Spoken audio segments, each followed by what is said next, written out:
pemirsa, saya sudah berada di kantor Sekretariat Komisi Pemilihan Umum Kabupaten Serang. Kali ini kita akan bincang-bincang bersama Ketua KPU Kabupaten Serang dalam program Bincang Politik, karena kita sudah menuju pemilu 2024. Sudah tahapan persiapan. Sudah persiapan apa saja sih yang disiapkan oleh KPU? Yuk kita langsung masuk aja ketemu dengan ketuanya. Let's go!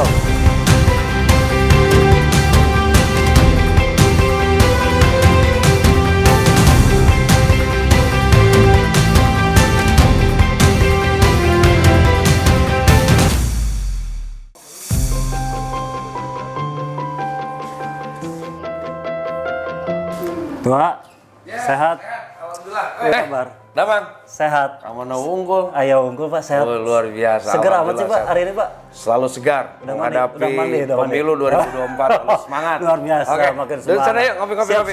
Siap Pak Ketua. Sok calik. Siap Ya, Pak Ketua, siap Pak Ketua. Dulu. Waduh. Aduh, capek Pak Ketua. Aduh. Ngopi. Ketua. Ya. Aduh, udah lama nggak ketemu ya. Iya. Kabarnya kuah Pak Ketua. Sehat Mang Nija. Alhamdulillah sehat, unggul, masih ya. dipandai doang. Tapi awet muda aja sih Pak. Iya, ilmunya satu kalau ilmu itu. Jadi innamal humuru palakas tua. Sasana sok humor macam petua gitu. Bisa Kalau kita saya mah bebas aja gitu Kang Nijar. Gitu, yang nyantai. penting fresh ya, jangan banyak pikiran. Iya, nggak usah dipikir apa yang dipikirin. Iya, tapi gitu. kayaknya kurang tidur. Ya kalau tidur kurang ya, kan sekarang udah mulai masuk tahapan pemilu. Oh. Jadi kita sudah harus mempersiapkan.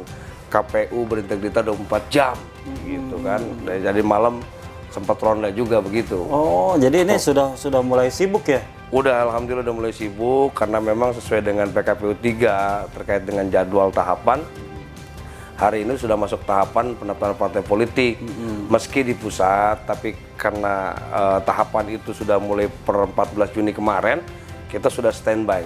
Oh, gitu. 14 Juni. 14 Juni, iya. Jadi dalam Undang-Undang 7 itu kan pemilu itu dilaksanakan 20 bulan sebelum hari H pelaksanaan.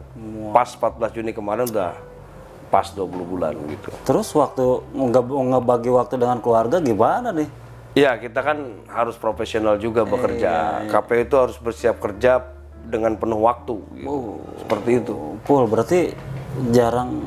Ya, masih bisa lah. Sekarang kan kita masih ada. minggu pastilah untuk keluarga kan begitu. Ya kita bisa mengatur ritme juga gitu kan. Kalau semua buat kerja semua, keluarga tidak ada, waktunya bagaimana kita? Iya, gitu, Pak. Makanya. KPU itu melayani kan begitu. Jadi melayani terus gitu. Apa yang dia layani nih? Ya, gitu. Tapi kan ada kesibukan lain kan Pak Ketua, selain di KPU kan pasti punya mungkin ada bisnis di luar atau usaha apa gitu. Sebenarnya kalau kita komisi itu nggak boleh jadi bisnismen. Tapi istri saya memang bisnis lah, kita punya usaha kecil-kecilan lah. Apa tuh, bidang apa tuh Pak? Di alat produksi pertanian sama LPG ya, gas 3 kilo kan gitu. Seperti itu aja sih. Ya, maksudnya ada lah untuk tambahan ya. Ya itu usaha istri. Usaha istri. Gitu kan. Anak berapa sih Pak Ketua sekarang? Anak alhamdulillah sudah 3. Sudah 3. Gitu. Istri baru 1. Istri 1 aja lah. Baru 1, jangan ya 1 aja lah. Cukup. Ini kan Pak Ketua sudah berdiri di sini hampir berarti 2 periode kan ya? Saya sudah 2 periode. Jadi ketua, sementara komisioner dulu kan? Iya. Dulu pernah anggota, kemudian ketua, ganti Panase, dan alhamdulillah di periode kedua ini saya dipercaya oleh teman-teman untuk jadi ketua di KPU Kabupaten Serang. Itu kan. Ini berapa lama lagi sih periode ini? Yang kedua ini? Saya ini 23 Desember 2023, jadi 1,5 bulan sebelum pelaksanaan pemilu, itu saya habis gitu waktunya.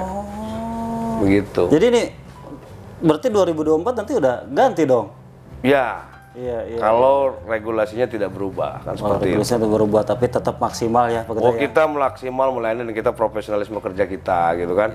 Hari ini kita masih bolak-balik ke pemerintah daerah, berkoordinasi berkaitan dengan persiapan untuk Pilkada 2024. Anggarannya dimulai dari sekarang gitu kan. Kita usulkan sekarang kan gitu. Ini berjuang lah.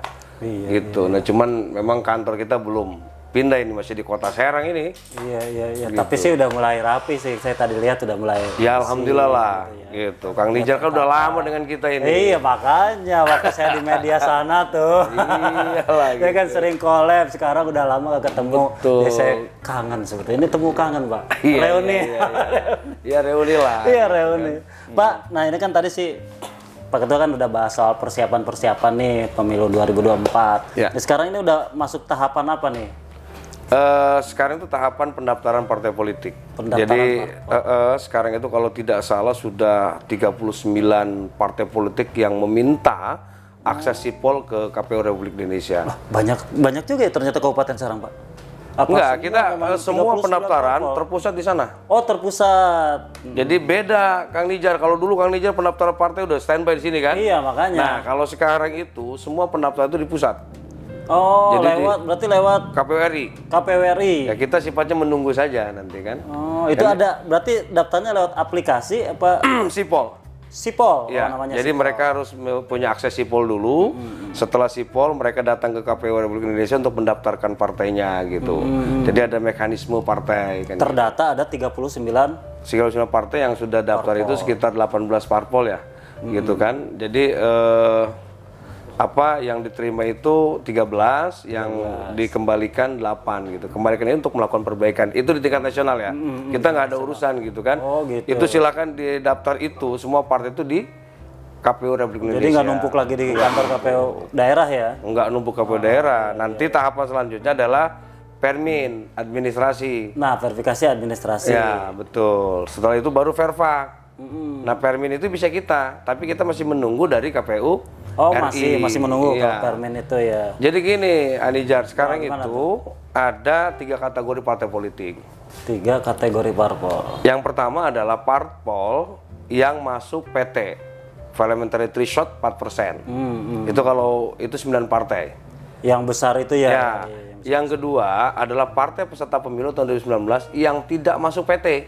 Oh ada yang tidak masuk. Ada di kita misalkan. Contoh Hanura, PSI gitu kan, berkarya kan nggak punya di tingkat nasional DPR RI, tapi di provinsi ada, di kabupaten ada mereka. Iya sudah ada DPRD-nya. perwakilannya, Ya, betul ada, perwakilannya. gitu. Bahkan udah banyak juga. Itu ada yang ketiga adalah partai baru.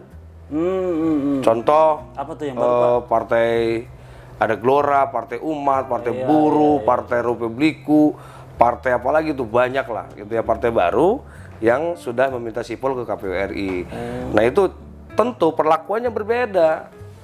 Gimana tuh Pak Ketua? Ya kalau lihat amanat putusan Mahkamah Konstitusi nomor 55 tahun 2020 bahwa partai yang masuk PT Parliamentary Threshold 4% itu tidak lagi melakukan verifikasi faktual. Mereka hanya Permin saja. Oh gitu. Jadi tidak lagi faktual keanggotaan segala macamnya gitu. Kemudian kalau partai yang tidak masuk VT, dia tidak hanya Permin tapi Verfak dilakukan. Oh, ada Jadi Verpak, tahapannya ada Permin, ada Verfak gitu kan. Nah kemudian juga untuk Yang partai baru juga sama. Jadi ada Permin, Verfak kalau partai baru seperti itu. Kemudian juga faktual di lapangan kita akan cross check tentang keanggotaan gitu. Tidak hanya kepengurusan gitu. Nah untuk partai baru gimana nih? Iya. Kan banyak, nggak mudah juga untuk partai baru gitu kan. Pertama, Waktu juga Pak verifikasi faktual. faktual itu seminggu lah kita. Nanti kita nunggu pokoknya dari KPU RI apakah mereka sudah memenuhi syarat atau tidak. Dan di KPU kabupaten itu tidak lagi ada MS, TMS, tapi kita mungkin BMS. Apa tuh BMS? Belum masuk, harus ada perbaikan dulu, baru seperti itu Kang Ija. Itu berarti belum tentu yang 39 itu diakomodir semua. Iya. Pada tahap seleksi nanti berapa yang lolos administrasi. Iya, begitu. Dari versi faktual. Berarti yang lama-lama itu Golkar, PKB, PDIP, Gerindra, P3, Nasdem, gitu, PKS, gitu, Demokrat. Oh itu mah udah langsung aja ya. Nah itu hanya Permin. Gitu. Permin saja. Hanya Permin saja. Itu Permin pun kalau dinyatakan sudah beres di tingkatan pusat, nggak ada lagi dengan kita kan gitu. Berarti itu tahapannya ya untuk dalam waktu dekat ini. Betul. Nah, nanti selanjutnya kan ada perekrutan kali ya, ada nanti perekrutan badan ad hoc. Oh iya tentu. Nah itu kapan mulai Pak kalau itu? Ya untuk hedok itu sekitar bulan Oktober ya. Kemungkinan Oktober. Masih tahun ini ya, juga. Itu kan karena berkaitan dengan Verpak juga. Untuk di lapangan kan kita semua dibantu oleh Badan Hedok. Betul, betul. Apalagi Kabupaten Serang ini Kang Nijar, kita banyak juga kan, 29 kecamatan. Iya, ini luas 326 desa gitu kan. Penduduknya juga. Penduduknya udah 1.600.000. DPT terakhir kita kemarin 1.145.852. DPT itu terakhir itu. Juli. Jadi ada perbedaan nih Kang Nijar. Apa tuh, Pak? Kalau dulu DPT itu kalau setelah pemilu ya sudah nggak dilakukan berkelanjutan nggak. Kalau sekarang itu DPT-nya itu DPT berkelanjutan, daftar pemilu berkelanjutan. Tadi Masih lanjut ya. kasih lanjut dari 2019 kita lanjut tuh. Tiap bulan kita upgrade, tiap bulan kita pleno.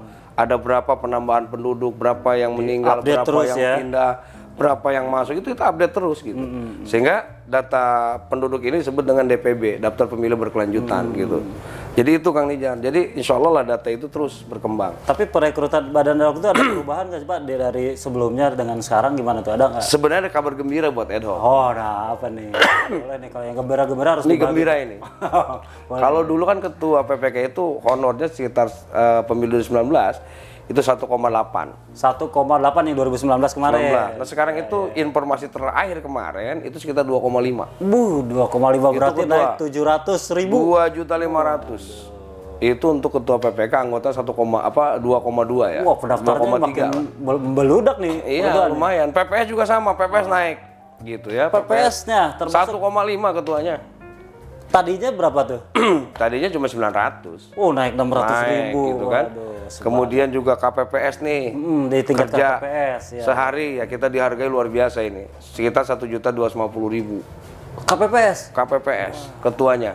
Wow. Oh, ini luar biasa kan. Iya. Kemudian pantarlihnya itu 1 juta. Dia kerja untuk penyertaan data pemilih kan seperti itu. Ya mungkin kan berkaca dari pemilu sebelumnya mereka pernah kan serempak, Ya. kecapean gitu Kecapean, kan. Ya, kecapean. Ini kan menjadi evaluasi dan sekarang terbukti ada penambahan-penambahan. Iya, sebenarnya kan kemarin tuh ya tadi dengan 5 surat suara mereka harus yang capek itu, yang lelah itu adalah menyalin formulir C1. Betul. Itu berapa? Bayangkan saja kemarin misalkan ada 16 partai politik peserta. Ada berapa calon? Ya kan? Udah mereka nyalin itu, kemudian juga DPD, presiden. Itu kelelahan, apalagi ya sekarang KPU punya strategi lain untuk rekrutmen badan ad hoc di bawah. Gimana tuh Pak strategi? Yang pertama ya syarat usia Syarat itu usia harus ya 17 tahun minimal sudah memilih kan gitu kan, batasan usia juga kan gitu. Ada usia maksimal Pak? Enggak. Kalau maksimal enggak, kita maksimal itu di 50 tahun lah. 50 tahun lah. Artinya supaya kenapa? Pertama dia sudah menghindari penyakit bawaan. Yang meninggal kemarin itu rata-rata dia memang punya penyakit jantung. Iya, punya penyakit gula, kelelahan, sehingga mereka meninggal segala macam kan gitu. Tapi kan KPU memperhatikan juga gitu. Jadi kita sudah siapkan asuransi untuk mereka juga kan begitu.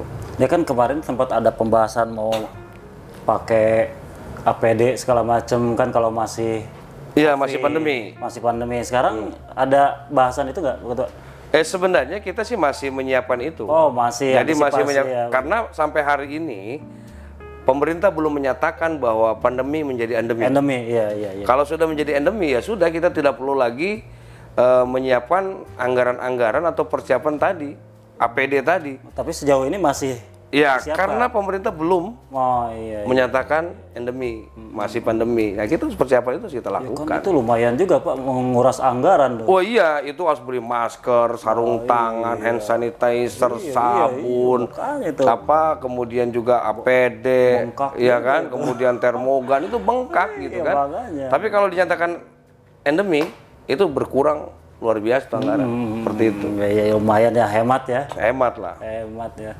Terus setelah itu Pak, kan tadi udah pembentukan badan ad hoc nih, ada kabar gembira, berarti Oktober mulai ya? Ya. Itu perekrutannya gimana tuh nanti mekanismenya? Oh, kita seleksi, Pak. Oh, seleksi. Dari mulai seleksi administrasi dia, kemudian apakah dia terlibat partai politik atau tidak, memenuhi syarat atau tidak, pendidikan minimal SLTA, sehat jasmani, sehat rohani, kan begitu.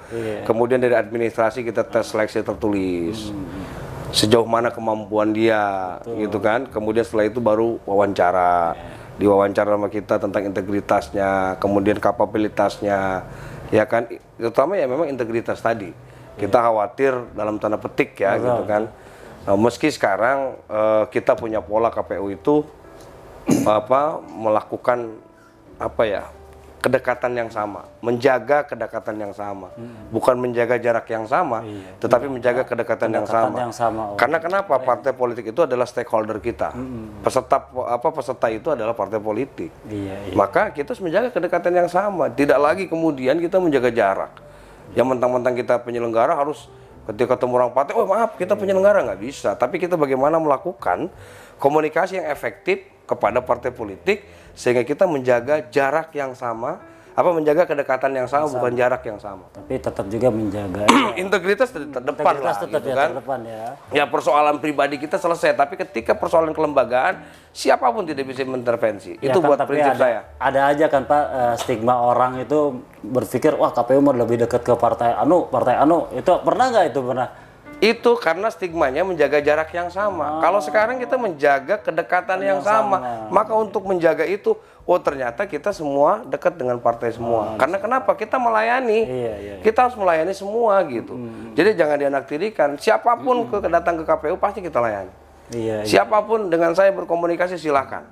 Selama tadi saya harus menjaga integritas dan netralitas saya sebagai penyelenggara. Kan seperti itu. Saya kira nggak masalah itu, gitu kan. Tapi kemarin di pemilu sebelumnya Pak, perekrutan badan ad hoc tuh pernah nggak ketika sudah berjalan pemilihan segala macam ternyata ada laporan bahwa ini mah ikut partai sana, partai ini, itu ada nggak laporan itu? Banyak Pak. Banyak, artinya ada beberapa orang sih, nggak terlalu banyak. Ada beberapa orang yang sudah kita nyatakan lulus, ternyata tracking kita. Ini kita makanya kenapa pentingnya wawancara, pentingnya tracking kita kepada si calon penyelenggara tingkat ad hoc ya. Ada beberapa orang yang sudah nyatakan lulus, ternyata ada laporan dari masyarakat. Kan kita ada tanggapan masyarakat nih. Setelah hasil wawancara, ya kan? Kita sampaikan ke masyarakat. Ada nggak masukan, belum kita tetapkan.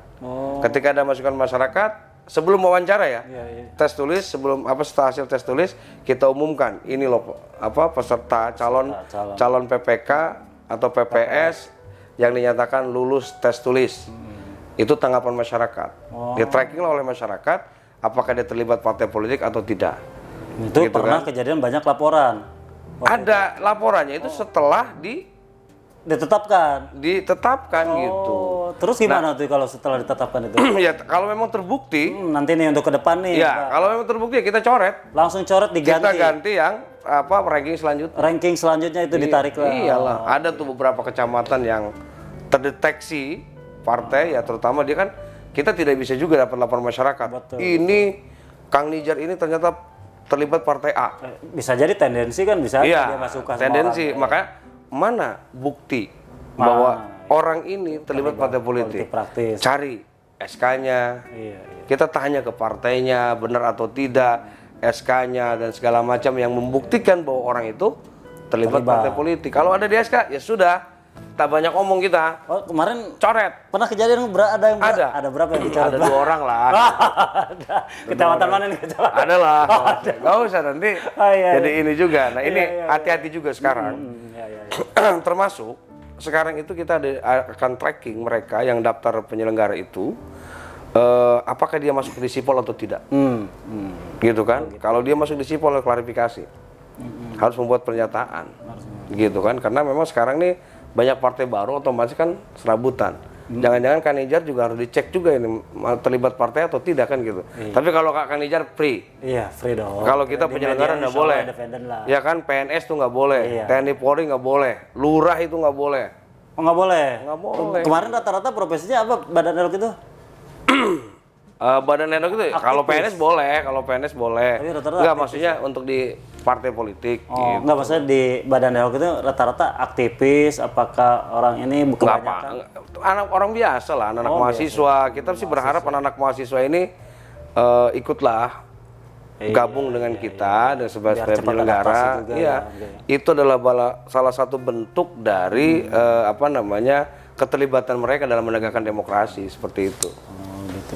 Pak, kalau di pemilu-pemilu sebelumnya pernah ada kendala-kendala yang memang sempat ya menghambat persoalan perjalanan pemilu enggak waktu di 19 itu?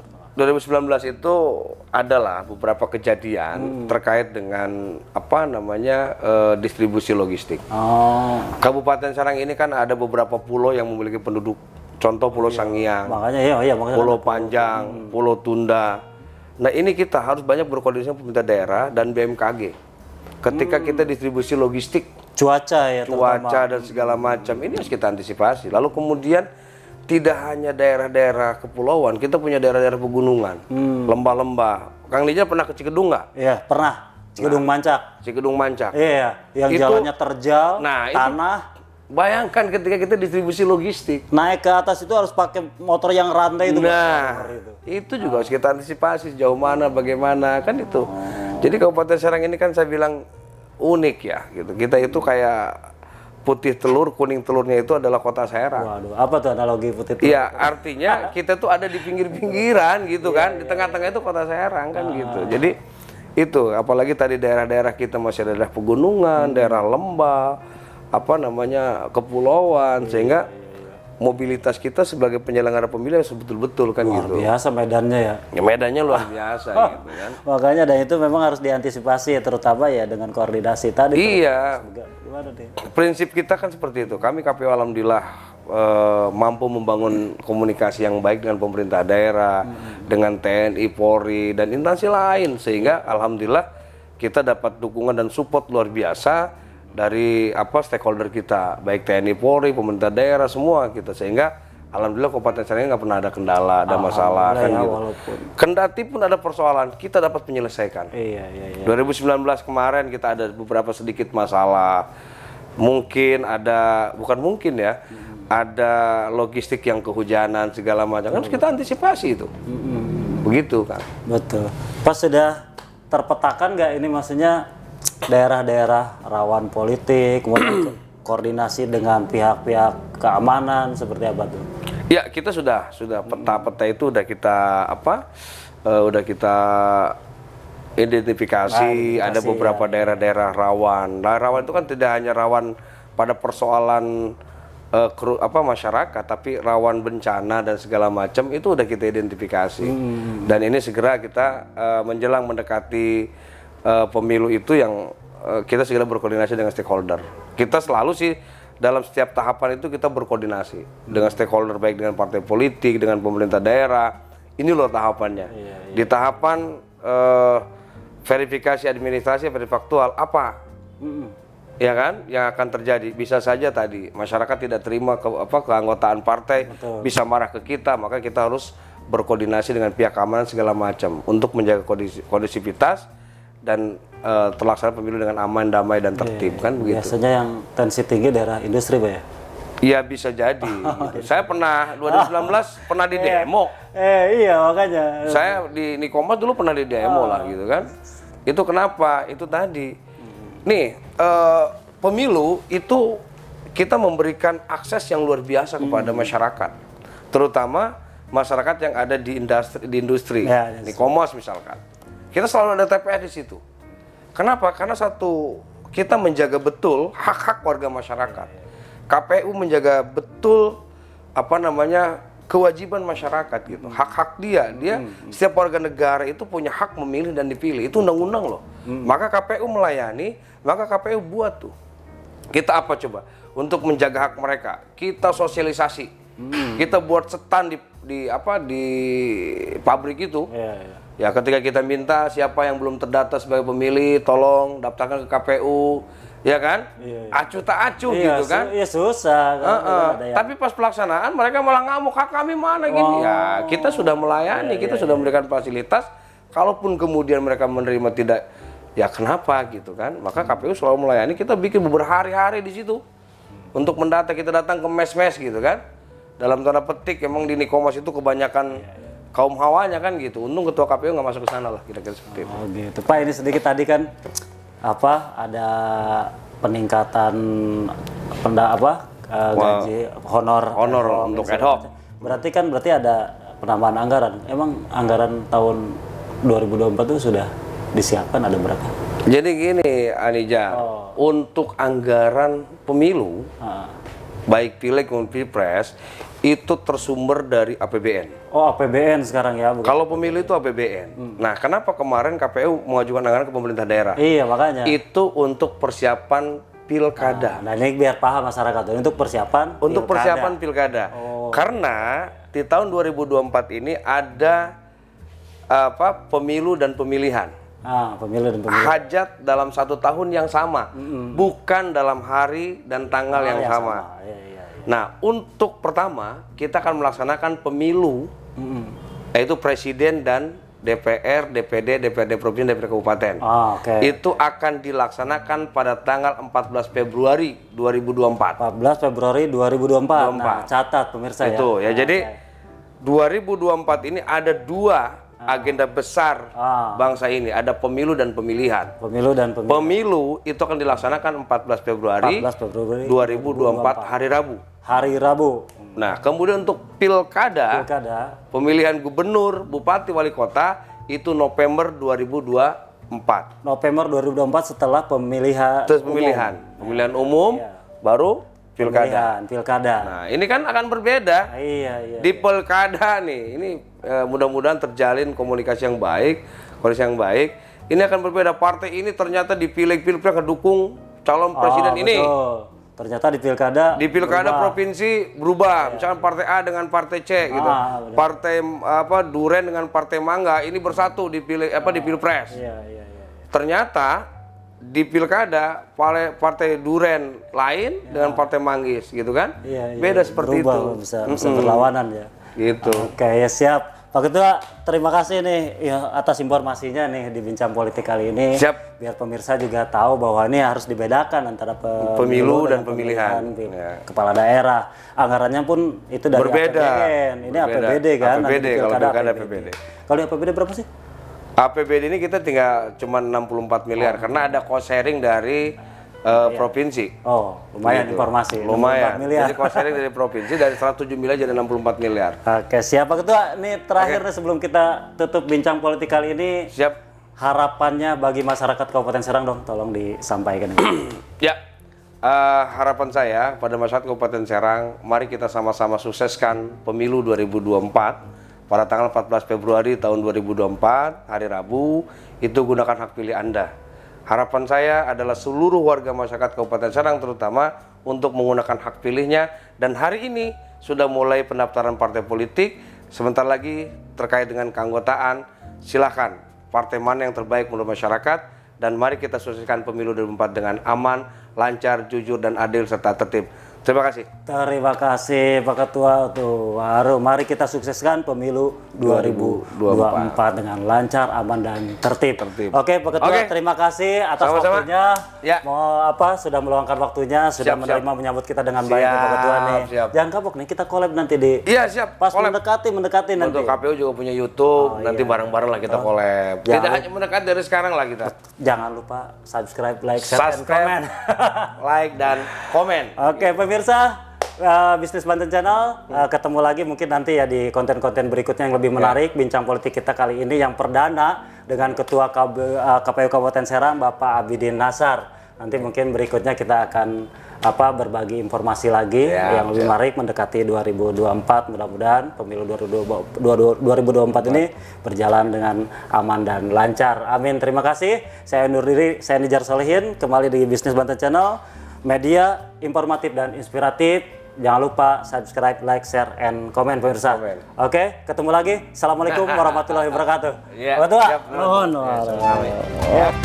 Sukses.